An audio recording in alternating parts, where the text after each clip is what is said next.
Welcome to episode 5 of the 2025-26 Premier League Matchday Prediction on this podcast. Now, for those of you who don't know how this works, we're basically doing a matchday prediction where we try to guess every match in the Premier League as correctly as possible, and we can see the results from last week, and we got 10 points each, which means I'm still up to 36 to 34, and I think we are actually getting better. Like, that was the first week where the transfer deadline had fully closed. We basically knew what all the teams were doing. It was now just about tactics, setup, etc. And I do hope we continue to do better because it is early. And I personally, as a goal, I'm trying to aim for 10 points per match week, which is exactly what we got this week. Because that would essentially be equivalent to getting like 1 point per game. And so, yeah, let's see if we can do that. That's my goal. But yeah, that's all I have to say. Yeah, fair enough. And I guess we can start with Liverpool and Everton, who are going to kick off the match week with likely another very tight, very physical Merseyside derby. Yeah, every time there's a Merseyside derby, like both teams are super up for it. And I think, especially when Everton's at home, that's quite interesting, but that's not the case here. So here's what I'm looking at. There's some questions about how Liverpool is going to line up. Obviously, I think we both expected Isak to play, but he didn't at all. But to be fair, I know there is Champions League. Uh, that will happen probably by the time this video comes out. I wonder maybe Isak gets rotated in late in that match, but I have a feeling we will start to see him at least a little bit, maybe as a substitute here against Everton. The other question, of course, is what's going on with the right back position. So Curtis Jones is still out, but my understanding is Frimpong either will be or at least could be back for Szoboszlai, and I think that dramatically changes Liverpool's tactics because Szoboszlai is a defensive right back. I mean, he's a midfielder, but as a right back, he's very defensive. He obviously contributes on the set pieces, but he did give Liverpool a lot of more solidity. And Frimpong is the opposite. Frimpong is like playing the balls to the walls choice, overload on the offense, but that makes you very vulnerable on counters. Yeah, I mean, we did talk about Sobo in the last video. I think you asked me specifically, would I want to keep him in the position we've got him in now while Frimpong's gone? And to be fair, he performed pretty well, but as for Liverpool as a whole, I mean, it's like you said, we have the perfect record, but our performances have been far from straightforward. We have basically become the Leverkusen of the Premier League for the start of the season. Every You've come to the '90s Man United. yeah, This is like every Fergie single time. This win is Arne time. has That's what we're looking at. every single win has needed a goal past like the 80th minute. We saw that at Burnley with the stoppage time penalty for a 1-0. And yeah, there's a good chance that Isak won't be starting this game against Everton either. I mean, we have that UCL match against Atletico in the midweek, not really doing us any favors. But if he starts there, then it's more likely we're going to see Ekitike play most of this game out against Everton. And Ekitike has done pretty well for himself, I would say. But Slot would be hoping that he's able to keep up his performances and also that Salah and Wirtz are able to improve their form here in anticipation of Isak starting to come in and switch out with Ekitike from time to time. And Wirtz in particular is going to really need a statement performance after these four quiet outings so far. So yeah, I mean the attack did pretty well to start. Like we looked at that game versus Bournemouth, but we're definitely going to need to see more in this match for sure.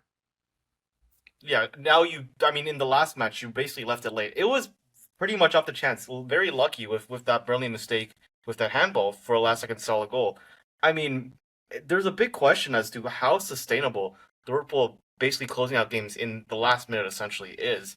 I mean, unless it's Diogo Jota playing FIFA career mode on heaven, I just don't see how this could possibly be sustainable. So, and not to say that's not happening, it's very much a reasonable possibility at this point. I can't lie, but yeah, if we're basing it off of any normal metric, I would be at least a little bit worried. But at the same time, with Isak being brought in, I think there are big questions as to how that changes the tactics. There have been some people saying that perhaps this means Ekitike just shifts to the left. Perhaps this means Birch shifts to the left. That's what I've been a proponent of the entire time, but I guess that hasn't happened yet. So I think at the very least, this definitely provides Arne with a lot more versatility. Like you can certainly have a sort of Chelsea situation where whether João Pedro or Liam Delap or both start depends on who they're playing, what weaknesses on their opponent they want to best utilize. And I think that's going to be a big question into this Everton match. Specifically for me, I think Everton's defense remains a problem, right? I know Jared Brownfleet got back, but now he's immediately injured again. And without his presence, it always feels like Everton is really missing something, especially in terms of crosses. And I think if that's what you're trying to best aim for, I think maybe Ekatike might be the better fit. Not to say he's a better player, but maybe he tactically fits better for this match.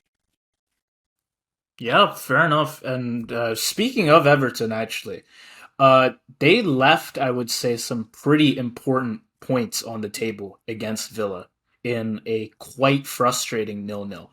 I mean, they dominated possession, created lots of chances, had over 2 XG posted, but they just lacked the finishing touch on just about all of those shots. I mean, they're a side on the rise. They have great players. Beto has been working tirelessly up front. Grealish is Working shining tirelessly, now. but I mean, all those chances you're talking about, a lot of that was just him. A lot of that was him Yeah, missing the chances. no, that's fair, yeah. And Grealish is up there as the creative heartbeat. But again, like the big question is with even with all those players, can they take their chances when they come? Because it was something they could not afford to waste against Villa, who are a pretty strong team, despite their poor performance to start the season. And it is something they definitely cannot afford to waste in a derby game against the reigning champions who want to continue their perfect run of games. Yeah, I think it definitely goes both ways for Everton. They do have like the Grealishes, the Njais, the Dewsbury Halls, who can definitely take a game by the scruff of its neck. They can drill past players. They can create a chance out of nothing. Very similar. I'm not to say that these are equally level teams by any stretch, but very similar to a strength that Liverpool I think has, where sometimes there's nothing you can do tactically if Ekitike, if Salah, if Wirtz is on their game on a specific day, and I think that's going to be a big factor. But I mean, it goes back to that match against Villa. I have questions as to whether Beto can be the starting striker for a European level squad because Everton, I mean, based on what's happened so far, it seems like they're going for Europe, right?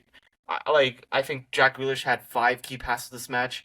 Uh, he had several dribbles as well, and yet nobody was able to convert on his chances. I think Garner also had 4 chances or 4 key passes that never really got anywhere. So I think that's a serious concern for me. And I'm with you here. I think both sides are going to have their chances because they both have players that are capable of generating opportunities off of nothing, especially Grealish. But for me, I just think I trust Liverpool to do that a hell of a lot more. And they have what we were talking about earlier, that last minute thing, that's on their side. Yeah. I mean, I have to agree with what you said about Beto, honestly. I mean, we saw he had a great recovery, a great career recovery, but he's not a Man U It feels player, like a one so season wonder, unfortunately it doesn't honestly. I last. mean, maybe it's too early to say that, but If you're not leaving Old Trafford, that performance spike is not gonna last long, unfortunately. Um, anyways, this game, I think it probably will be Isak's first Derby appearance, his first Prem appearance. Um, Maybe he comes off the bench. And I think it will be a turning point for Liverpool's attack. It should give Salah and Wirtz more freedom to find and create space on the pitch. And like I said earlier, Wirtz in particular, he needs to deliver a big performance after his start to the season. And this kind of high stakes game, high stakes for the fans especially, will be a good place for him to announce themselves. Everton will probably just play as we've come to expect Everton to do under Dyche and now Moyes. They'll sit deep, play compact, look for moments to counter. But I think Liverpool can sustain the pressure and avoid giving up too many cheap transitions. And if they can do that, the goal should come eventually. And so I'm just going to give this a 3-1 win for the Reds. Ekatike finds the first goal, and I can see Wirtz, Isak, or Salah finding another two. yet again, that we have the exact same scoreline, which is kind of wild because 3-1 is not exactly like the most, Yeah, common no. predicting. That's quite interesting. For me, it's I think the last 30 match, Everton and Liverpool, that was a 4 goal thriller as well, right? It feels like Yeah. I think recently that was it's second last. The last one or they second played at last, sorry, yeah. Everton Stadium anyway. Yeah. Yeah, that was yeah, right. The last one they played at the old stadium. Yeah, so I mean, I'm expecting this to be sort of in that vein as well. And like I said before, like Liverpool, I trust their key moment players more, and I think at least on a tactical, at least on a chance creation level, you would definitely expect them to get the majority of the chances. I think if this were if it were at Everton, okay, it would be very different. But given that it is at Anfield, I think I'm gonna just give a little bit of narration too. I think like in the Bournemouth game, they scored 2 goals in the dying minutes. I could see this being like 1-1. Liverpool are wasting quite a few chances, and then 80th minute again, they just score 2 goals. That's my reasoning for the 3-1. Yeah, two more late ones. Fair enough. I guess then we can move on to Brighton, and they host Tottenham as the Amex, as these two teams come off of pretty different results. The Seagulls are still reeling from their defeat to Bournemouth, while Spurs will be buzzing after their commanding win over West Ham. Yeah, I mean, it's quite interesting, right? Because I think both of these teams, there are still a lot of question marks about. This is the same Brighton that beat Man City the match before, right? And now you're losing to a side that's basically been crippled defensively. In looking to this match against Tottenham, though, I think this is a very interesting tactical battle. I might say like this is the tactical match of the week because these teams have such in some ways very opposing tactics, but in some ways very similar. And that is, Brighton is like very offensively focused, especially for a mid-table team. It's very surprising. And Tottenham, for a traditional upper-table team, are very compact and very defensive. But at the same time, they both have the advantage of those amazing wingers, right? Like you have Matoma, you have Minte, more than 3 dribbles a game with over 75% accuracy. Kudus has been incredible both at dribbling and at creating passing and creating chances. You obviously have Xavi Simons just coming in. He's only going to probably get better for them as well. So, yeah, I think there's a lot to dissect here. There's many predictions you could make for this that would all be reasonable. Yeah, and I mean, you mentioned Matoma and Minte. In that last game, Matoma had a quite well taken equalizer. Minte was doing relentless work down the right side, but it was just a very disjointed showing for Brighton. I mean, they had early injuries, lost Hinshelwood, lost to Kuiper, I think. And Hertzler's side, they, despite that equalizer from Matoma, they never fully recovered.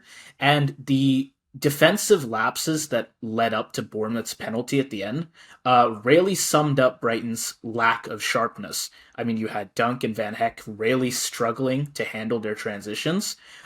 This match, it does give Brighton a chance to reset, but they just need more cohesion, especially in the midfield, in the back line, better decision making at the back. Sharper movement up front would be great, but really, to try and trouble this Tottenham side, they need to just not have so many loose moments like they did against Bournemouth. Yeah, I generally agree, but I think given those injuries that you just mentioned, right? Like the Kuiper's probably going to still be out. Same thing for Mats Weifer. And the interesting thing about that is, I think at the start of the season, if you ask me what is Brighton's biggest weakness, it's the right back position, right? And now Weifer's out, but Veltman looked pretty solid in that one match. Kadioglu, I think, also looked pretty solid in the left back position after Kuiper left. Maybe not like the same level of personnel, but I would not say that it was so much the injuries that disjointed Brighton, as much as it was just them being surprised tactically by Bournemouth. And so I think the big question is how will Brighton deal with Tottenham's counters? That is from Brighton's perspective, I should say. Obviously, Henshelwood, if he's out, that's going to be a big loss, and I think Ari like has been decent for me, but I still have questions about him as well as James Milner. Those are like the two guys in that defensive double pivot that will be key to stopping Tottenham counters. And look, man, Milner's getting up there in age. I don't know how good Ari will be because we haven't seen him play significant minutes in that specific role, being like a bulwark for counters, right? We don't really know, and again, the fullbacks are a bit of a weakness, so that could be a big issue as well. So I think the big question, I actually do think Brighton probably won't have too much trouble scoring goals. It's the defense for me. Will they be able to stop Tottenham's counters?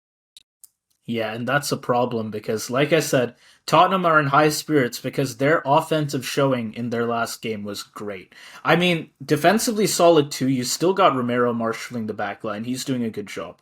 But they had patient build up, relentless pressure on the set pieces, the Sar header off a Xavi Simone's corner. Bergval was great. He had that stunning, honestly stunning leaping header, and then assisted Van de Ven for the third goal. Simons' debut was great, and even with Matisse Tel still growing into his role, Spurs were all around just able to create good chances, lots of them, good movement, crossing variety. There are just so many threats on this team scoring wise. And again, with Brighton's backline seemingly being all over the place, particularly with those injuries they've picked up, it is not looking good for them because Tottenham have very much have the personnel to take advantage of every gap they can find.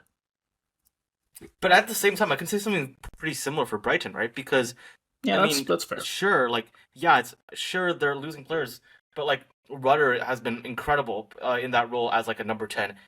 Did some great job facilitating counters of Brighton's own to the wingers, right? You also have somebody like a Veltman who can push up into the midfield.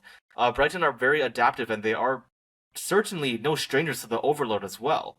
So that's what makes this sort of like a mirror image thing in a certain way. We're like I think for the majority of the game, Brighton are the attacking team, Tottenham are the countering team, but they can also both do the opposite as well. I think they both will do the opposite at certain times to try to gain an edge, especially the later this game goes.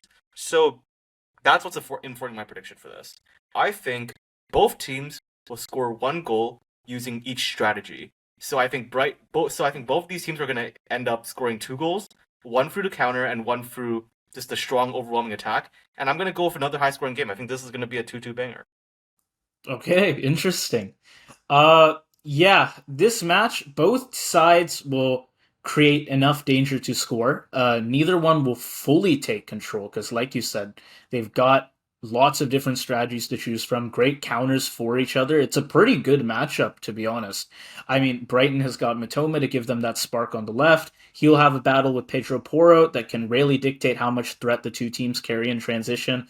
And Tottenham's got Xavi Simons to try and unlock Brighton's compact shape, and he can slip passes to players like Tell or Richarlison, and that can make a difference in their goals. But then there's the issue for Spurs, which is that Lewis Dunk anchors a Brighton defense that, while not flawless, remains pretty stubborn and will be hard to break down, especially at the Annex.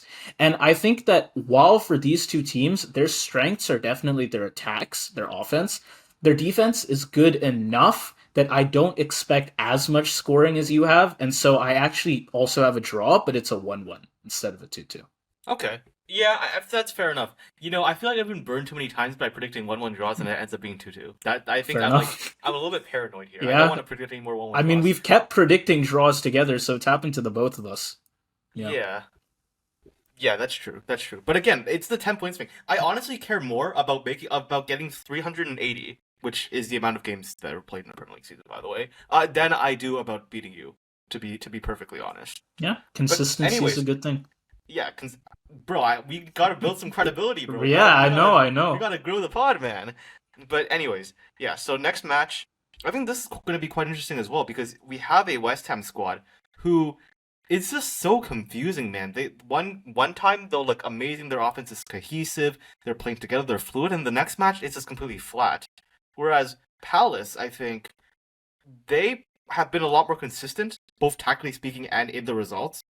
But at the same time, it seems like nobody is able to actually predict them. Nobody is able to find an effective counter for them. And least of all, at least in my opinion, will West Ham have a fun time dealing with Palace in this match. Yeah, I mean, West Ham, it looked like the pressure might have been eased off of them and Potter after that win against Forest. But yeah, no, they're still sitting in the bottom three, coming off a bruising defeat to Spurs. And we can talk about the attack too, but I think defensive frailty remains a very big concern for these guys. They have conceded, I think, more goals from headers than any other team this season, so the aerial side of things is not looking good here. Set pieces generally.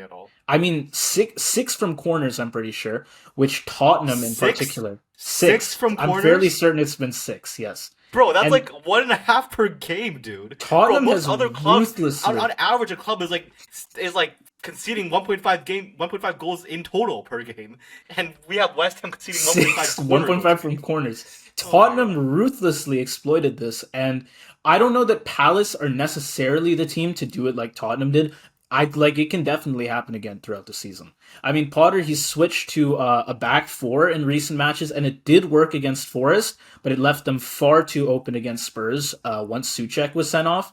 And so now he faces a decision: does he want to restore that defensive protection, or try and keep faith with like the front four to create attacking spark and score more than these teams they're going up against, which is very questionable when you look at a team like Tottenham that they're playing. And then apparently there's like fan demonstrations planned against the ownership at this game against Palace. So this is like a must show for them. But yeah, they're gonna need discipline at the back. I think attacking is one thing, but first off, they need to stop allowing so many goals in their net. And then they can worry about clinical finishing and midfield control and whatnot, but only after they stop letting people score so much on them. But I gotta say, part of that is I don't even know if West Ham can switch back to a back three at this point because the stupid idiots at the board decided to sell Agard, and I don't even know if they are able to field three center backs at this point. This Uh, is why the fans are protesting, man. this is why the It's fans are protesting, terrible. bro. I'm not sure how aware non West Ham fans are of this, but Potter is somewhat to blame, but I really think it's the board here that's really screwing up.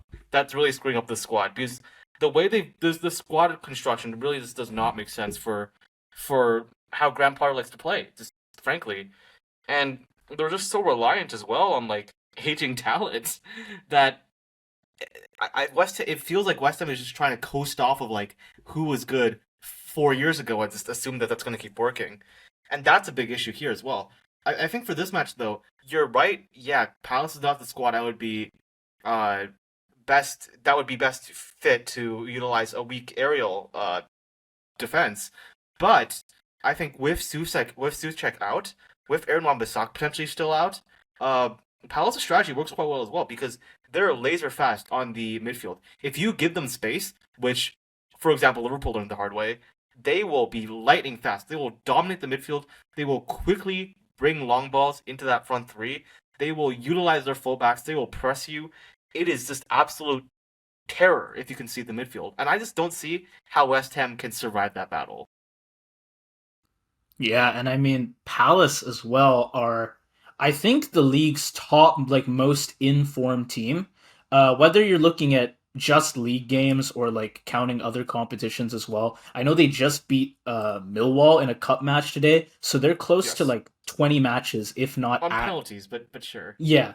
But so they're close to, if not already at 20 matches now unbeaten in all competitions. It was a frustrating draw against Sunderland, but Glasner's side, they are defensively well drilled. Wait. Holy shit. 20?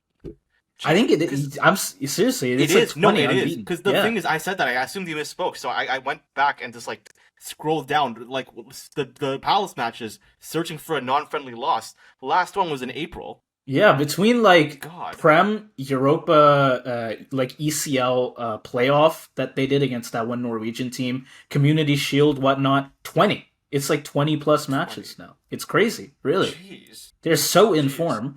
And yeah, like even without Wharton and Sarr in the midfield is still competitive because they've got like Lerma, they've got Hughes to break up play. Kamada has been great as well. Mateta is still amazing as like a physical focal point up front. I think This Wirtz might be coming roster's back just too. the Like roster's at all least it's around good. questionable. Yeah, if he does show up, he will definitely be a big playmaker here. And yeah, Palace, they will fancy their chances to exploit West Ham's weakness on set pieces in wide areas, especially if you could get Wharton to return to add creativity. I don't know how likely he is to show up. But Palace are just so sharp coming into this match, and I think they would be dangerous against any team given their form. But with West Ham being the team that they're playing against, who like seemingly cannot defend for the life of them, it is not looking good for the Hammers here whatsoever. I will say that losing Eze did make this team a little bit more vulnerable though, because now we're in a situation where um Deveni is starting. Ismail Assar was out last match, so I predicted that there might be some issues given how reliant they're about to be on Philippe Mateta. And if Sar doesn't come back for this match, that could still be an issue. And even though obviously I do not trust West Ham's defense, if they're just able to, if Palace constrict themselves like this, that could be the one problem for me. But for the reasons I said before, they're going to dominate this match. They're going to dominate chances. I think even in the few chances West Ham do get, like there's still big question marks about the consistency of a Paqueta, of a Jesus Christ, why is my brain blanking? Um, Whatever. The offense is very questionable. Is what I'm trying to say. So, and that combined with how strong Palace's front three is, how willing their midfielders and their fullbacks are to help defend if necessary, West Ham are not going to score in this match. I'm pretty confident. But because of the offensive issues I have, it will be very different if Sar's playing. But if it's just Mateta that's really up there, I'm going to be a little bit more conservative with the scoreline. I'm actually going to only go with the Palace 1-0 win. Okay, yeah, that's fair. I mean, again, West Ham, their vulnerabilities are very glaring. The back line is very fragile. Palace, like I said, are cohesive. They're riding that unbeaten run. Their team is generally performing quite well. They do have, to be fair, some key absences potentially. Uh, but I think they will control the rhythm. They can probe patiently for most of the game. And West Ham will have their moments. I think they could get close to scoring. I don't think they'll find the back of the net, though. And I expect that Palace's finishing quality will make the difference. And I'm going to give them a 2-0 win here instead of a 1-0. All right. But I can see a 1-0 as well. Just I don't expect West Ham scoring, though. Oh, yeah, no, for sure, yeah. I think that's the question. This feels like a guaranteed 1 point for both of us. But yeah, that being said, that brings us to the next match, Burnley vs Nottingham here. This is quite interesting because I think Burnley is starting to find an identity. I still have several issues with the way that team operates, especially offensively, but we did see it get better defensively against Liverpool. Meanwhile, Nottingham have been thrown so much for a loop by this Ange acquisition that it's almost like, I don't want to say downward because it was Arsenal, but it does feel like one team is on the up, one team is on the down here. Yeah, I mean, I'll actually just talk about Nottingham first. I mean, they're coming to Turf Moor under Ange, still adapting to his style, facing a pretty testy run of fixtures. And of course, this side is very strong on paper, but that heavy loss to Arsenal has definitely exposed some defensive vulnerabilities that could be exploited by a well drilled enough team. Though, to be fair, Burnley is certainly no Arsenal. But Postecoglou, he's trying to instill a more controlled approach while maintaining that counter-attacking threat that his sides are known for. So he's going to rely on those experienced figures like Gibbs White, like Chris Wood to lead his attacks. And I think the attack will be a big deal for Forest here because they've got like injuries in defense. I think Aina's gone, Dominguez is gone. Options at the back are just generally limited right now. And so Forest might need to compromise their shape a bit in order to support the attack. And Burnley are strong at home. We've seen that. I think they were unbeaten last season in the championship, like just entirely unbeaten at home. And with how strong they are at Turf Moor, it is going to present a stern test for this Forest teams that are still trying to settle into Ange's system. Yeah, I think actually that loss to Liverpool was their first home loss in a competitive match in like close to a year. And Yeah. even then, again, that was left really late.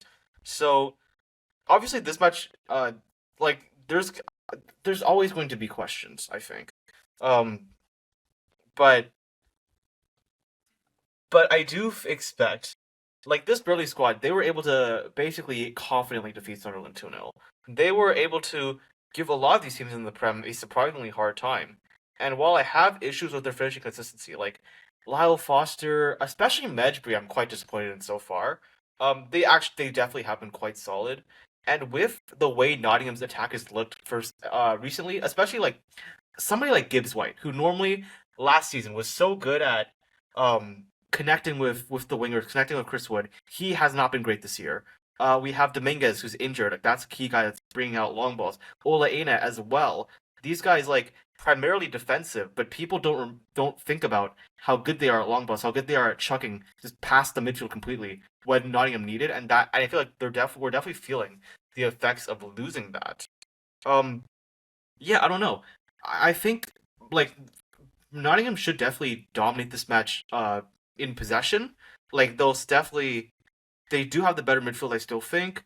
But the question is, can they convert their chances? And if not, I think away from home you can easily be punished for that. Yeah. And I mean, as for Burnley, they are coming off of the back of a gutsy performance against Liverpool. Obviously, they were not like very in control of the ball or taking many shots or anything like that, but they have the sheer defensive discipline that carried them to promotion last season. They're still well drilled at Turf Moor under Scott Parker, very compact in their shape, hard to break down. And yeah, they forced even the league champions into a quite late, quite scrappy ultimate goal. And I think home advantage is going to be crucial for them because that form is very important. But yeah, like you said, their attackers are kind of questionable. Foster, pretty questionable. Anthony, to be fair, has done decently well so far. But yeah, I think rather than looking too much for goals, they will be trying to like lock Forest out of their box pretty much, and they'll just look to spring a counter whenever they get the chance. Yes. Here's my thing though. I do think that because Nottingham are such a strong pressing team, I think that could actually backfire for Burnley. Because normally when you're that sort of team that sits back the counters, either you go for the long ball strategy, which is actually not the Burnley way. The Burnley way is more midfield centric. I think if you end up having Sangare and Elliot Anderson play the way that they have so far, I do think Nottingham will be fine, and I think with their high pressing, this could be a turnaround here. Especially like again, we can't be reliant on Gibbs White anymore. Clearly, but Dan and Doyle look really strong. Dan and Doyle continues to look really strong. I think you can say a similar thing about several key pieces in Nottingham's attack, and I just can't imagine that like a player like Chris Wood even, if he gets fed the chances, which I think that's really the main issue. He hasn't recently. If he gets fed the chances, I think he will be able to score for them. And given that I expect Nottingham to dominate this match, I do expect them to get their fair share of chances. I think it'll be tighter than Andrew would like, but I think Nottingham do pull up a 1-0 win here. Okay, yeah. I mean, Burnley, like I said, they'll probably be set up like they were against Liverpool, just a 5-4-1, defend deep and narrow, limit the space between lines, and force turnovers from Forest. But yeah, like you said, Forest, they've got attacking threats. Gibbs White and Doy Wood to try and exploit space behind Burnley's wingbacks. And defensive cohesion will be important for them here. They could definitely use more of it. They have had some not great defensive showings recently. Obviously, you look at like that West Ham game, but I think they will be certainly looking for the goals. They will have all that possession, and they'll be taking most of the shots here. But I do actually think Burnley can find some openings. Again, I trust that their home advantage will do them a lot of favors. And I expect it to be a competitive game, and I think it'll actually finish all squares. So I will say Forest 1, Burnley 1. Interesting. My main issue with that is I just don't see how Burnley scores. Like again, their offense Yeah, has been so inconsistent. I mean, but like I mean they could peak here against Nottingham Forest at they home. could, but the only evidence I have that is Man United, so I'm not so sure. Um, Fair point. Fair point. sure, we'll see though. But that brings us to our next match, and this is like this is quite interesting in that both of these teams have been the opposite of what we expected. Like Wolves and Leeds were squads that we expected to primarily be offensively sound and defensively willing to scrape away goals. Like Leeds scored, I don't know how many goals in the championship. They're a lot. Wolves were like notoriously a squad that would be happy to concede 3 goals in the Prem last year if they scored 4.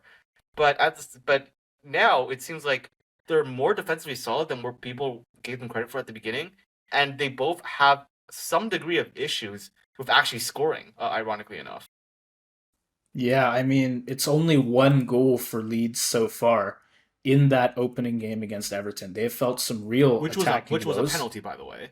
Exactly. So no I opinion goals mean, yet.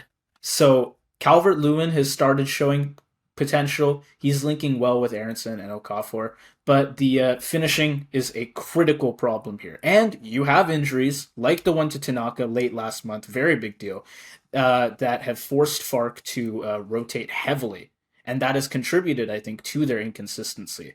Um, and you have that recent 1-0 loss at Fulham as well, with a stoppage time own goal. So their defense is not especially solid either. I think the midfield has done pretty well, actually. You have like Longstaff, Stash, Ampadu. They've worked hard to maintain the shape and the composure, but creativity at the front remains pretty limited, and the back line is not especially stable either. So it's like there's kind of an island of good performances just in the middle of the pitch and not great on either side of that. I think, yeah, Leeds still definitely need sharper decision making in the final third and also some defensive focus, hopefully, to secure some points on the road here. Yeah, I'm with you here. I think I should also be noted, like Wolves has a similar issue coming into this match at least, where Strand Larson could not be playing, and if it's just reliant on Hwang Hee-chan, who I think hasn't been consistent at club level this year, that could also be potentially a big issue. And as well, like I think Hoover is not going to be playing. Do you put in Toddy Gomez there? He is like the traditional starting fullback in that position, but he's not been good this year. Do you put I don't know, Hugo Bieno in there. There's a lot of question marks for how Wolves set up as well. And while obviously they have scored more goals, uh, I'm also going to be worried about how they play offensively, given this match. It should also be pointed out, by the way, that despite the fact that both these teams have their goalkeepers injured, their backups both look pretty solid in the last match. So that could also make it even more difficult to score, right? So I don't know. Yeah. You said Strand Larson is going to be out. I've seen Potentially, some potentially be stuff, out. yeah, so I've seen some stuff saying that he could be in, and I think that'll make a big difference. I mean, like you said, both these teams okay on the defensive end, Wait, he really will be in, struggle or to he might score. be in? He might be. He might No, be. yeah, that's my understanding too. Yeah. Yeah. I mean, okay, for Wolves, attacking not great, especially compared to like what we've seen from them with previous seasons. And just generally, their start to the season has been historically poor. They've lost all four opening matches after all, yet to collect a single point. But I do think their performances over time have shown some promise. I mean, we started by dropping what, like 4 goals against Man City, and now it's 1 goal against Newcastle. So it seems like it's getting better. And even with Strand Larson gone, there are some other players that can offer attacking threats, like Bueno, Gomez, and they can create chances. It's just they need better finishing. Having a talisman like Strand Larson up front is very important. And so it could be pretty hard to predict this match, honestly. I think whether he shows up or not really does make a big difference. But if he is there, they will have him there as the focal point to stretch Leeds' backline, and they will have a much better time taking advantage of the chances that they can find if he's there in the front line. Yeah. Okay. Fair enough. What I'm going to say is, I mean, I'm going to go based off the assumption that the Larson isn't playing. Obviously, that would change things dramatically. But if that's the situation, I'm just going to jump the gun. This feels like a Calma Bowl Classico, a classic 0-0, boring, rainy night in Stoke sort of Ecuador type, situation. Ecuador match. Ecuador, like a yeah, like a I don't know, like a Ecuador vs Bolivia, in Bolivia, of course, sort of match. Yeah, okay.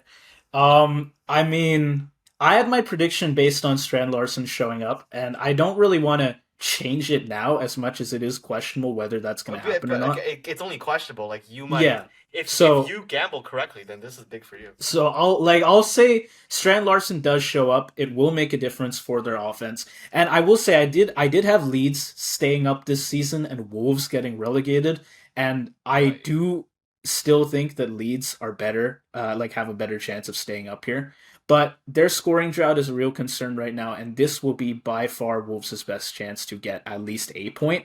And yeah, they've been building momentum, like I said, despite their rocky start. So I'm expecting a tight, low-scoring affair where Wolves' persistence finally pays off for them. And I'm actually going to say it's a narrow win for the home side. So a 1-0 for Wolves, and they get their first 3 points of the season. I mean, I don't have a problem with that because we're still talking about like a Wolves that that's playing at home, and Yeah. like you said, neither of these teams are really looking good offensively.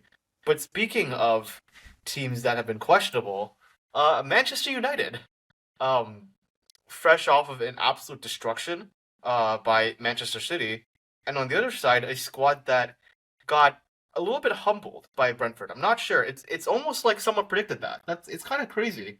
It's almost like somebody suggested that Brentford might actually be able to draw Chelsea. I wonder who that could have been. But My anyhow, points Man my United, points tally was looking good until that match, your man. points, you were about to catch up to me, but then Kevin Schade clutches up as per usual. Manchester United vs Chelsea though. Tell me what you're thinking. Yeah. I mean, confidence is in real short supply at Old Trafford. Amorim's side have looked structurally fragile, heavy scrutiny in goal for Bayern. The defensive trio of De Ligt, Maguire, Euro, frequently exposed to rapid transitions. Luke Shaw's experiment at left back seems to be over, and now you have Casemiro replacing Ugarte in midfield to try and provide some stability.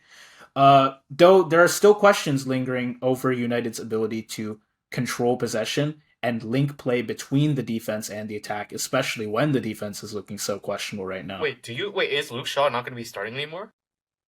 I don't know. It's looking very questionable But for I him think right now. it's. But isn't that just? I assume that's just like, you know. I thought that was just Amarin just rotating players out randomly just to like fill a quota because that's sort of what it seemed like every match so far. Dude, I'm seeing stuff about this guy leaving the club, man. Like, I I mean, it's from we're talking pundits. I mean, it is like Roy Keane, I think, but still, like this is not the okay. kind of news I'd want to see around him if he's meant to be like a central part of the roster.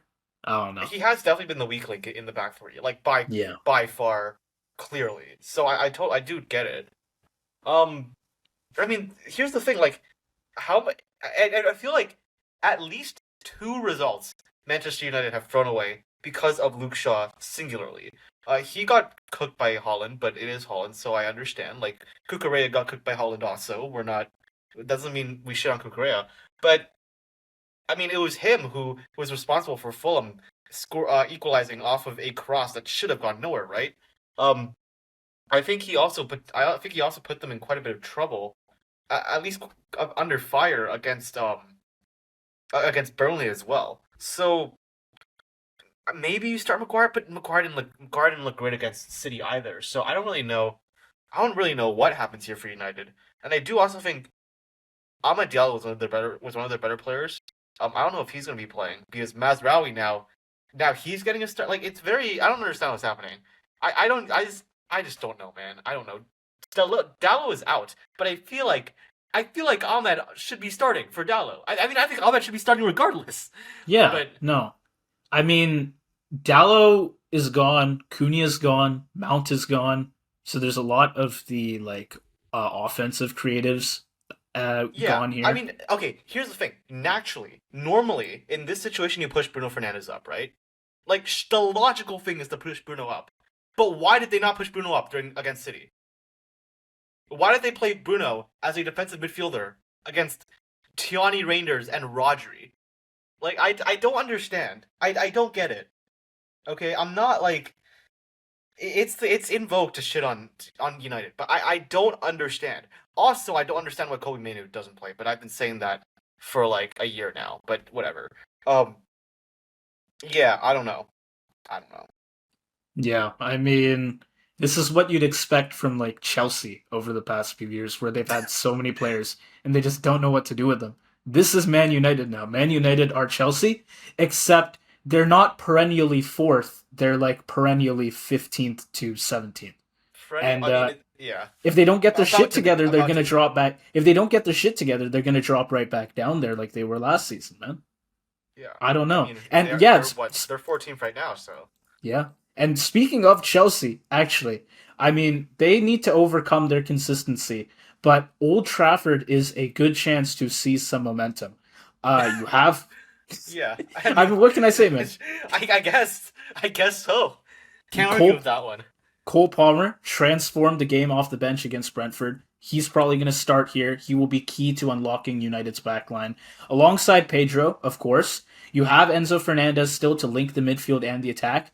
The offense is more than strong enough for a good back line, and United's back line is not looking good right now. So I think they'll have a decently easy time here. And as for Chelsea's defense, you still have like Chalobah, Aderbioyo in the back there.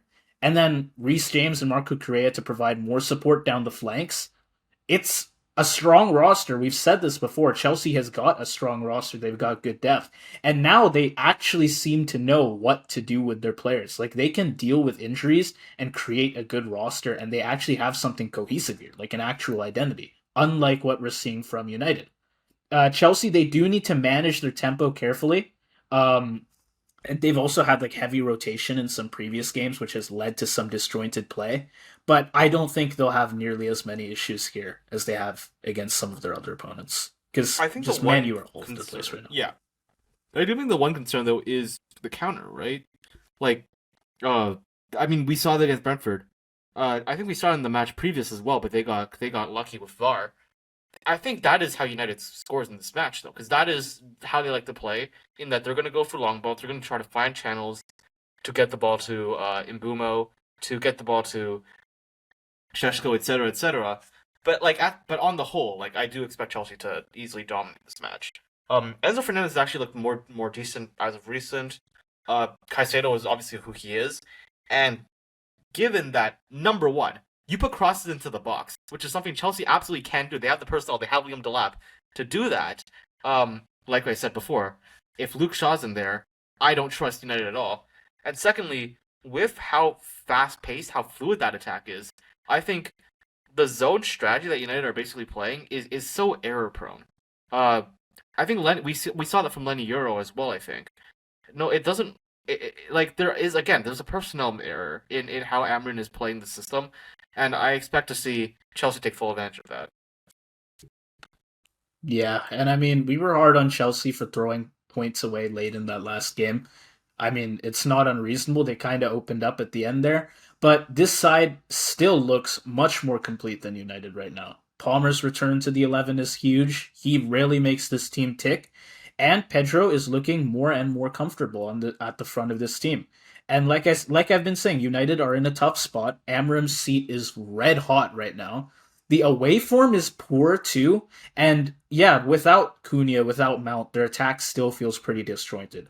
And they have attacking talents, to be fair. Like they still have Diallo, for example. And I do actually think that they can find a If he goal here plays, if he plays, if he if they let him like start, this is the man. thing, right? This is The the issue. lineup.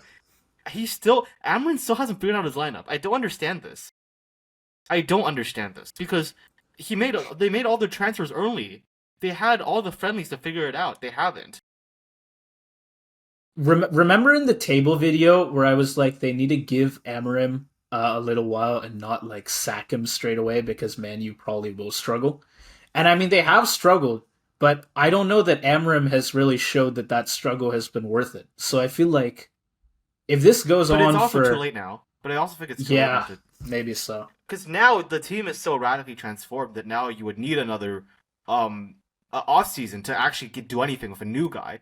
Like now, the situation for a normal in quotations manager is a situation Amrin was in initially, and at that point, I think you actually need like because I still think like signing Amrin in the middle of the season was a mistake because of the transfer issue. That's gonna happen again if you sack him now. So you just have to go with sunk cost fallacy at this point. I don't think there's anything Yeah, you can do. until the end of the season, I guess. Yeah, At like they least can give try to it to sack like him now, but I halfway don't think it's through. gonna Yeah, improve it. fair enough. I mean, I do think United can find a goal here, but Chelsea will really be punishing their mistakes. I could see him score like 3-1. I'm going to give it a 2-1 here, but I think it will still be pretty comfortable for Chelsea. We can see like Joao Pedro on the score sheet. Palmer will be pulling the strings. And yeah, United can get that one off goal again, like against the run of play. But I think for the most part, Chelsea will dominate this match. Yeah, I'm also saying 2-1. I think if because Chelsea do like the pressure, if United folds under pressure and gives this silly ball away like they did against City, then I would say 3-1. But for whatever reason, I'm gonna expect that like one thing goes their way. Maybe it's not that, but if not that, something else goes their way. Like for example, maybe Amrin decides to play Diallo. Something will go their way, and so I'm gonna just say 2-1. Okay, fair enough. And with that, we can move on to Fulham hosting Brentford at Craven Cottage in a game that you will need to watch all 90 minutes of because apparently, with these last games, these two teams have shown some real late game heroics. Yeah. I mean, okay. The thing though, here's what's interesting. Both of these teams basically played the way that they will in this match. Fulham was, I mean, the dominant team against Leeds, as you would expect. They're going to be the dominant team here. Brentford, the countering team against Chelsea, and they're going to be the countering team here again. So when the tactics are so similar, could we see that happen again, where we have both teams scoring late again? Um, Sorry, too much alliteration. I'm sorry. Uh, but anyways, that's essentially what I'm expecting. Fulham will be offensive. I think Brentford play up through the counter, and looking at Brentford, I'm a little bit worried because Damsgaard could be out for Vitaly Janelt or somebody else. You do have, I think, Fulham having a lot of advantages. They've signed players as of recent as the season, as the transfer window closes, which I'll talk about in a bit. And while that counter strategy has worked against Giants, against the Chelsea, I think even if Fulham push up more, like there's a big difference between playing a mid-table side and playing a top side. So I don't know if Brentford will be able to pull it off. Especially also they're away from home for this match. Yeah, I mean, it was a good showing against Chelsea. Obviously, they showed resilience. They stayed disciplined, organized throughout the game. Um, and they're going to aim to repeat that opportunism against Fulham. Like you said, it'll probably be a similar situation with how these two teams play out the game. But yeah, they will probably not have too much control of the possession. Like they'll want to get more time on the ball, but like you said, I think Fulham will largely be taking Chelsea's role here. They also had an EFL Cup game today against Villa. It was a win, but they might have some problems with energy. I'm sure they will be coming in with confidence, of course, after that buzzer beater type goal against Chelsea. But yeah, I think they will probably be chasing the game for much of the 90 minutes. And they'll just have to see if they can find another equalizer. Here's the thing. They can find another equalizer, and I think they will find another equalizer. Hear me out here. I'm gonna go straight to predictions. We actually don't have a lot to say here. Uh, we saw Josh King, Emil Smith Rowe. This Kevin is the new signing. Every time I see them step on the pitch, they reinvigorate this Fulham squad. And as these players get rotated in, because not all of them can actually start for positional reasons, I think Fulham's going to have a steady stream of offense. And they will probably go up 1-0 late into this match. But because of what we've said before about Brentford, I think they will equalize, and I think it will be 1-1. But Fulham, they also can score late. So my final prediction is actually a Fulham 2-1 win. I would have said 1-0 if it weren't for what happened last week, but I'm actually gonna go for 2-1. Okay, yeah, fair enough. And I'm sure Brentford will find those late chances. I think both teams will. Uh, but I think Fulham, they have like Smith Rowe and now Kevin that have both demonstrated that they can like take control of the game within minutes, provide attacking thrust, creativity late on. Brentford are resilient too, but they have like they will be chasing. Like I said earlier, I think Fulham will find the first goal. Definitely, I agree with you on that much. And it'll be like the pressure will build on Brentford over those 90 minutes to try and find something to catch up. And I will say as well, Brentford have shit away form. They were terrible away at the start of last season. I know you and Kaibo brought it up, or Kaibo brought it up all the time, and I had to keep making visuals for Brentford's home versus away stats because they had like Mm-hmm. top tier home form and bottom tier away form. And I think that's going to follow them through this And season. it switched at points as well. It did, That was the true. weird thing. But it started off terrible away, and it's kind of following them right now this season, and I think it'll continue for a little while. And of course, this is playing out at Craven Cottage. So Fulham have got that home advantage, and they're playing against a team that is really bad away.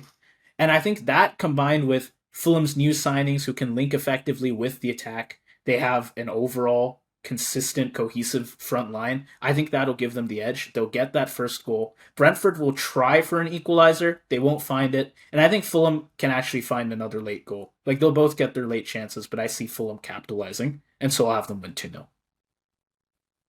All right. Well, okay, that brings us to the next match. This is, I think, I mean, I say this for all of them, but this is also interesting because Bournemouth are going to be without Adam Smith, potentially, without Diakite, potentially, and Newcastle is like the story of the week, I would argue, from last week. Because the offense completely changed. It's Voltamade and it's Vista now. And, dude, I know it was 1-0, but with Voltamade on that pitch, Newcastle looked like a completely different team. On like even on the tactical level, it was completely different. Yeah. I mean, first win of the season, I think, and it is courtesy of Voltamade's debut goal. I think instantly justifying that club record signing. And they looked solid defensively. I mean, you had Pope, Dan Burn, Kieran Trippier, Fabian Schär, forming a strong, disciplined backline that allowed very little space for the visiting team. And offensively, they linked well enough. It's not like a super high scoring game. I think the attack still needs to get settled a bit. But yeah, they found their chances, and their defense was strong enough that they didn't need to capitalize on too many shots. Just one goal was enough, pretty much, to last them the game without too much pressure. And yeah, that composure is good. They can control games against mid-tier teams. I think it's a good look against with them coming up against Bournemouth. And so they enter with momentum, confidence, and they've got squad depth too, which against this high intensity Bournemouth team will help them a lot with competing. All right. Well, I mean, I think part of what makes this interesting is like the Voltamade situation is actually not that unique, right? This I don't know how you feel about this. I feel like Wissa is like completely on the wayside at this point. Like you have William Osula who can't play a striker position, and he was one who got subbed on, not Wissa. But I look at other false nines in the Prem, similar to Voltamade, and what jumps to my mind is what Chelsea's doing. So João Pedro is a guy who you need if you want someone to run in behind and give your wingers space. If you want someone to drop in behind and do play on the offense. And Liam Delap is the guy you want if you want a classical striker, a menace, and an aerial threat. Voltamade is both of those players in one guy. Like, and not only can he do that, we actually saw both of those players in that one match. He scored off of a header, I think, in his first shot. And he was that João Pedro type figure that was giving Harvey Barnes and the other players around Newcastle a lot of chances, which were perhaps not utilized the most efficiently, but obviously not his fault. So when I look at the situation here, like Chelsea obviously took a bit of time to adjust to this strategy, and so I expect that as well. I think Newcastle, they're still going to be without Ramsey and Gordon, so that's going to be that's going to be an issue. Ultimate's maybe not going to have the players around him that he would like. But I do expect that against Bournemouth, Newcastle will have the majority of the chances, and it's just a question of finishing. Yeah. I mean, Bournemouth, like I said, they have that trademark high intensity style under Iriola. They press aggressively, cover huge distances, and they use sprints and accelerations to try and disrupt rhythm. And I'm sure they're going to impose that style again, but it will be difficult against this Newcastle team, which, like I said, is really good at controlling possession. Just being kind of laid back, they get one, maybe two goals. This roster, anyways, without Isak going like absolutely insane in the front, like these guys are still getting settled, but the defense again is strong enough that they don't need to score that much. They can kind of just be in control the whole game, and so yeah, Newcastle can definitely counter Bournemouth's style. They have structure, defensive discipline, a compact backline. You have Voltamada now offering a new focal point in attack to try and hold up the ball, link play to the wingers.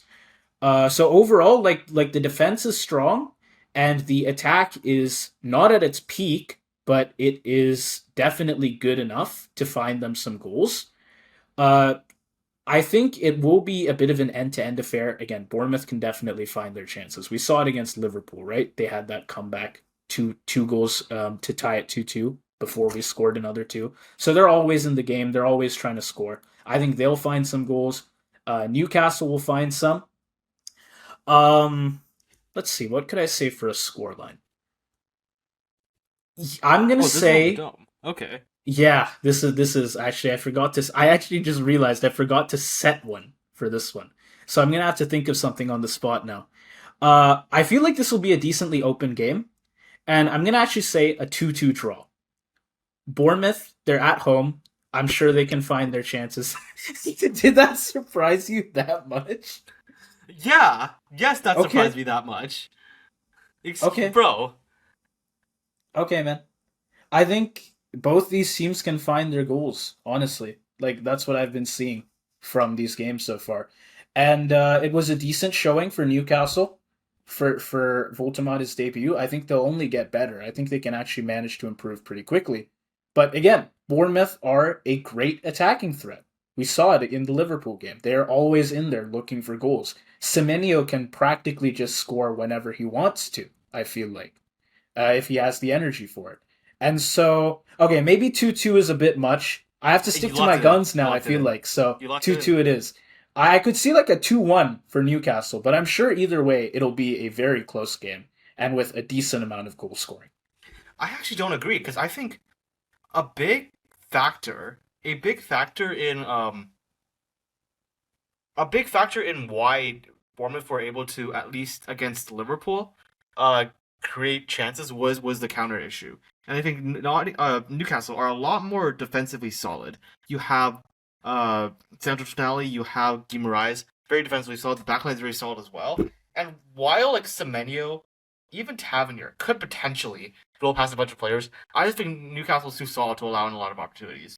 So I'm actually gonna say this is a repeat of Newcastle goals for me. I'm gonna go for 1-0. A 1-0. A Yeah. 1-0 then. Wow. Okay. That is perhaps the most different our predictions have been so far in this series. Maybe I should have written something in advance. That would have been wise. Yeah, maybe you But should have. I'll go with my gut. 2-2 it is. Probably the wildest scoreline of this match week if that happens. So yeah. Wissa, Woltemata, whoever's in the front line, make it happen for me. Thank you very much. Yeah. Okay. All right. With that then, Sunderland and Aston Villa play out our next match. I think it'll be a pretty fun watch. We have a solid promoted team and a struggling Premier League veteran, so these two teams are on much more equal terms than we would have expected for this match at the start of the season. I have to stress once again that we said at the start of the season that Sunderland were going to finish in 20th place. They Yep, have 7 points from 4 99.9 games. something percent chance of getting relegated. 7 points from 4 matches. Now, what was the amount of points you need to get in the first 10 matches to have a basically guaranteed 11. chance It's of like staying? 11. In the past, So, like over 15 seasons, anyone who gets 11 points is like guaranteed to stay up. yeah. Yeah. So, it's interesting because now I feel like Villa are in the situation that we expected someone to be in. They still have no goals. It's been 4 games now. Um, I don't even know. I think it's increasingly bamboozling what's going on with Aston Villa is the best way I can describe it, to be perfectly honest. And I think in some respects there's a bit of bad luck there, but it's starting to catch up with them. And like now they have several key players missing in the midfield. There's no Tillemans. There might be Onana missing. There might be Kamara missing. They have question marks in the defense. I think they've definitely looked worse than last season, and they don't have that key finisher. They don't have that extra piece that can give defenders a hard time, because now the team is just too predictable. I feel like there's no more Rashford, there's no more Asensio. They're in a really bad spot, and Sunderland are like flying high in comparison. I don't think the aerial menace that they have will be as strong against Villa's defensive personnel, but I could make a solid case that with all those injuries, Sunderland's midfield is gonna dominate this match, because given there's no Kamara, given there's no Onana, who can deal with Habib Diarra's athleticism? Who is the answer for the forward passes that Alderete and Shaq can provide? Right. So, this is the basis of my prediction. but I expect Sunderland to get more chances in this match. Yeah, no, that's fair.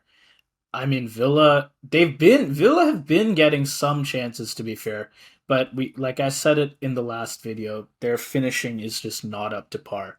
So what is it now? They're 19th place. I saw a stat that was like with 2 points in 4 games, it is now their worst start to a season since 1997 to 98. And the difference there is I don't think in that season they had 0 goals in their first 4 games. So you could argue it's worse. And yeah, so now with the Everton draw, it has shown again that they have a real lack of attacking cohesion. Basically, no sharpness up front. Ollie Watkins failing to find rhythm, not getting much service either, to be honest. Midfield creativity seemed completely stifled. Elliott got his intro off of the bench and he offered some spark, but I think he came too late to really change the outcome at that point. Defensively, they're decent, but they're like the team is just really cautious. They retreat way too deep, and they just allow the opponents to dictate the tempo. And if this was like Bournemouth they were playing up against and they were playing like this, I could say it could be a real problem given how aggressive Bournemouth like to be. Sunderland, I think maybe are not as much of a threat. Uh, it is still a promoted I side we're think talking about as the well as issue they're is that doing. it's at home. It's in the Stadium of Light. There are 3 key players I've listed down. I'm sorry to interrupt you. Reynoldo, No, it's fine. Stadium of Light is a yeah, that's a fair point. Home. Trey Hume, and Wilson Isidore. They get up for it, and part of it is knowing to play off the crowd, but they do it in such a way. Trey Hume especially, that guy is such a little rascal. I was gonna swear there. He's like Conte, but meaner. And he plays as a right back. But I'm sure Conte could have played as a right back too in his prime, so whatever. I think they're gonna play off the crowd, and I think if you're Villa, right? Aston Villa, they still haven't scored. Emery's on the hot seat. It's gonna be so difficult when you're away from home and your back's against the wall and you're getting demoralized by this crowd and by certain players. Yeah, fair enough. And if we want to talk about the Black Cats, um, they haven't like they didn't score against Palace, but the fact that they were able to get a 0-0 draw against this team that was like close to like 20 unbeaten games straight at that point, like it shows their defense is good. They have discipline. Their midfield is disciplined as well. You have Granit Xhaka back there with his experience, shielding the defense, really helping control the tempo. And you do have their attackers too, who can take their chances and do good stuff with them. Like you have Hume, you have Isidore, and they're usually like if this were an away game, I think they wouldn't. They'd be a lot more cautious. But with them playing at the Stadium of Light, I'm sure we can see a lot more flamboyance from them, if you could call it that. And the confidence is continuing to rise with this team as they accumulate points. I don't know if they know about the 11 points in 10 games stat. It seems like they're not concerned about just getting 11. They really are trying to max it out right now. And they are showing that they can mix it with established Premier League sides. And with Villa being on a downward spiral right now, it is a very good matchup for them, I think, to be honest. Yeah, I mean, Nottingham was like the Leicester of last season. Um, I think Leicester scored 10 or got 10 points in their first 5 games in their Premier League winning season. And based on what you've seen so far, I don't think, based on what I said so far, I think it's clear I don't think Villa are going to score. Sunderland will get chances, and I think at home, they will. So, this is interesting. I think Sunderland will actually get a dominant 2-0 win, and that will put them on track, at least based on what Leicester did in 2016, obviously very different since then, to win the league. Just if Okay. I'm just saying, if Sunderland ends up winning this match, the conversation starts. Not about winning the league, of course, but the conversation starts for just how high Sunderland goes. Is Sunderland the Nottingham Forest of this season? Because Yeah, I where did Forest place again? At the end of it, it was seventh, seventh, right? yeah, Sunderland are in seventh right now. I'm pretty sure. yeah, So yeah, they can just stick it through for the whole season, maybe. and Fair not by enough. coincidence too. I mean, I think they've deserved every result that they've played so far. I would argue that Yeah. they were they maybe the no. I was gonna say they were the better team against Palace, but then I remember what the second half happened. So, but you know what I'm trying to say. All I right. mean, Well, okay. they've got a good fan base, man. They deserve it, honestly. And Yeah. yeah, I think we Well, can. I'll go to my prediction quickly. I mean, like on the road, Sunderland, I'm sure will be a tough nut to crack. Right? You have Rofes and net. We haven't even mentioned commanding his area. Again, the midfield is great, likely to disrupt Villa's supply lines. But I think Villa have the quality to make an impact once they find their rhythm.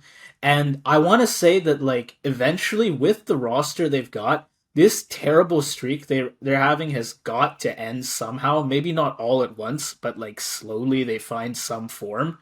And I'm gonna say a 1-1 draw here. I think I can't say exactly who's gonna score. Probably just like Watkins to open their account for the season. But they'll get their first goal. But Sunderland is resilient, of course, they're at home and they get a deserved point as well. So they split the points here. I just don't. I just don't see that Villa score here. Like, if you haven't scored in 4 games, really, like, oh, at the What Stadium of Light, I will you don't know. sure score in I just don't see five? it. Yeah. I mean, but like It's no, at cause, some but point it's that's a at the great game. Stadium I of don't Light know. too. It's bro. Mukiele and Alderweireld have been so defensively solid. Trey Hume is such a menace, man. I don't know why people aren't talking about it, but if I were a winger, bro, like this guy would piss me the fuck off. Anyways, marquee matchup of the week. Always save it for the end because I guess that's how the Premier League schedules have gone today. Arsenal vs Man City, second place battle. Let's talk about it. Who's gonna finish second this season, Swapno? Well, I mean, I had Man City finishing second, right, in the Well, I table, and didn't. that's looking a little questionable. I Yes. mean, we'll see how this match goes. Arsenal, they are coming in with confidence after their win over Forest. Zubamendi scored twice, I think. Gyökeres had a very nice clinical finish. Their offense overall is great. Madueke and Eze particularly lively on the wings. And yeah, that press is going to be key here in this match against City. They can stop City as well from building too comfortably from the back. And I think they have the like I'm sure they'll find chances, but I think they have the offensive talent here that they can definitely finish what they get as well. An issue that quite a few of these other teams we've seen have been having, but I don't think that'll be nearly as much of a problem for Arsenal. I will say that what Odegaard and Saka are still like absent after a while, and Arteta as well will probably need to adjust to the Champions League game that they have against Athletic Club, so he'll need to manage the minutes kind of carefully. But the Gunners have got energy. They've got good combinations in the front three, and I'm sure they will cause some real issues for City's defense. Yeah, I will say, like, both these teams do have a bit of an analogous playstyle in that they both like to push up their fullbacks. Basically, both emulating Liverpool in a sense, which is quite ironic. But Man City have folded at every possible opportunity so far against a strong team. And no, Man United is not a strong team. And Arsenal have been consistent. Even against Liverpool, they look very solid for much of the game. They were defensively strong. And I think there's a big difference there. Even on a tactical level, Ricardo Calafiori is more of a defensively minded traditional fullback than any other fullback on either of these teams. But because he is good at long balls, he still contributes to that Arsenal offense quite a bit. And to that offense, I think that actually fits the strategy of the front three.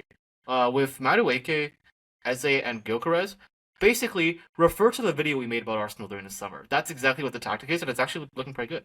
Because with Gyökeres making those runs in behind, there's just so much space for Madueke and Eze to run. I would argue that Madueke had a good game, which is crazy given the way this guy's played in 2025.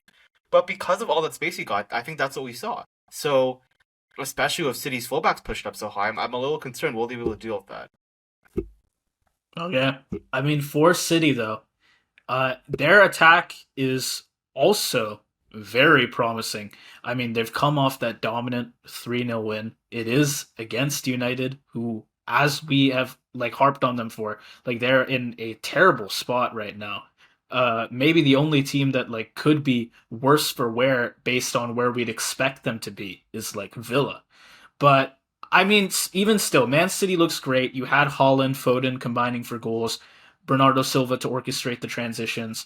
Uh, Doku, Foden can provide width. They've got so many players. I mean, Liverpool. Arsenal, Man City. We talked about it at the start of the season, right? Or in the preseason. These three teams just have like by far the best rosters. And even like Chelsea, for all the effort they've put in, are likely just going to be locked out of the top three once again this season because there's just so much talent in these three teams. Um, and yeah, it's going to be an interesting match, honestly, because both these teams look really strong in the attack. But I will say, Guardiola's side excels in quick combo play, high pressing, exploiting turnovers. So Arsenal are going to need discipline to avoid conceding early, and I could see City finding the first goal here. I do. Whether that's going to Yeah. lead to them winning, I'll say later, but like I do think they can score first. I will say part of that discipline though, this uh will come from their style because Odegaard's not playing. Marino could be in, and I think if Rice pushes up, maybe that's not optimal for him. But in the case of a City counter, in the case of them retrieving the ball, I think that does give them a lot more solidity. And I think there was a point where Liverpool against you, or you guys against Arsenal, took advantage of that, but they were able to defend that eventually, right? So I think actually the setup is maybe not the best for Arsenal trying to score a lot of goals, but I think with that front three, I think it'll be fine. But the midfield feels more calibrated, and the defense, the fullbacks feel more calibrated than the same situation is for Man City. Especially because, by the way, Man City don't have a right back. They have Mateus Nunes, who is not going to be playing. It's going to be Kusanov, and I'm sorry, Eze vs Kusanov. Kusanov is not going to win. I mean, dude, Arsenal, like they're just gonna have control in this game. Like they're at home. They are all like they're always good at like controlling the midfield with like Rice and Subamendi, and I'm sure they can do that here. They will have the ball for much of the game. I think they will be able to disrupt City's rhythm while also being able to maintain their defensive compactness. Like they are good all across the field. I think you can expect a decently high press in City's half, force some errors from the midfield. Gyökeres, Eze making some early runs, try and exploit gaps behind the fullbacks, like you said, because they do push pretty high for City. And I think they'll come into this one too with a lot of confidence after that win against Forest, and that front three will be very threatening to City's backline, and I think they will manage to break through more than once. I'm gonna say City get that opening goal, I think, but Arsenal will find another two. I can see Gyökeres getting on the score sheet. Uh, Not sure who else would score. Eze maybe. But like their home advantage and their sharp combinations, just general consistency across the field, we'll see them get this one. Yeah. So then, I'll just go to predictions then, right? I will Yeah. say I want to say the last time, the last time Arsenal played City at home, it was like a 5-1 demolition. That was a different City. I don't know if this one is better, but I'm going to have a little bit more faith in Guardiola right now. But I just think that, tactically speaking, Arsenal is in a better situation into this match. And I just really trust that front three. I think that front three operates so well, especially against the high line. So, yes, City have players. Yes, they have the Rangers, the Rodris, the Dokus that can create something out of nothing. But I think Arsenal will just be that bit better. So I'm gonna go with a 2-1 win for Arsenal. Oh yeah. I mean, if you think about it, because Tottenham also played City when they were really shit toward the start of last season, right? And it was like a 4-0 for Yes. them, and this time they got Yes. a 2-0. So maybe Yeah. Arsenal's scoreline also cut in half. They had a So you're saying like 5-1. a 3-1 or a 2-0? A 2.5, of course. That's what it'll Oh be. yeah, a 2.5 You nil. No, you yeah, you yeah, you're right, know you're right. you know how when Please you're predict that. Please you feel know free how to when you're predict that doing prediction. sports betting, you know how when you're doing sports betting and it's like over and under 2.5 goals. No, I'm going for the line at 2.5. Oh, you're going for yeah. Yeah, of I'm course, of going course. for you're putting it all on green. Is what's happening. Unfortunately, I'm gonna have to take the under. I don't see Arsenal scoring that much. So 2-1 for both of us, and yeah, I guess that Yeah, but closes that doesn't cut off. the scoreline in half. That's a 1 goal scoreline. Let's rounding No, rounding. what? We'll What? we'll attribute it. What do you want? Like half a goal for Man City then? No, I want you four goal scoreline 5-1, right? Yes. So it should be Yes. 2 goal scoreline. So it should be a 2-0 or 3-1 by your logic. But it was five I'm not one saying the I agree last with your game, logic, but no? by your logic. It was a 5-1, no? So 2.5 to half. No. Yeah, but So, but now you have Wow. 2-1. So what? Shouldn't you have 2-0 or 3-1? Like you should be rounding. You should be if you're rounding, you should be rounding the same way for both. For you should be rounding down for both round Man half goals. City gets an extra half a goal. Arsenal loses half a goal, so it all balances out. Don't worry. Why are we arguing? Okay. Why are we arguing over half goals? Anyways, okay, we're cutting off the You video brought it here. up. We're You cutting brought up the off. half We're goal. cutting. We're cutting off the That video was here. your idea. We're cutting off the video here. 2-1 is the scoreline for Arsenal Man City. That concludes this match week. Thank you for watching. It's been a bit of a longer video this time around, but to be fair, there have been a lot of good matchups. Like we had Merseyside Derby, we had Man U Chelsea, we have this match to end it off. Yeah. So a very exciting match week on paper, anyways. Though of course we hope that every Prem match week will be this exciting, regardless of who's playing. But yeah, well, with that said, that ends off this video. And we will hopefully see you guys for another set of predictions when the next match week comes around. See ya. Have a good one.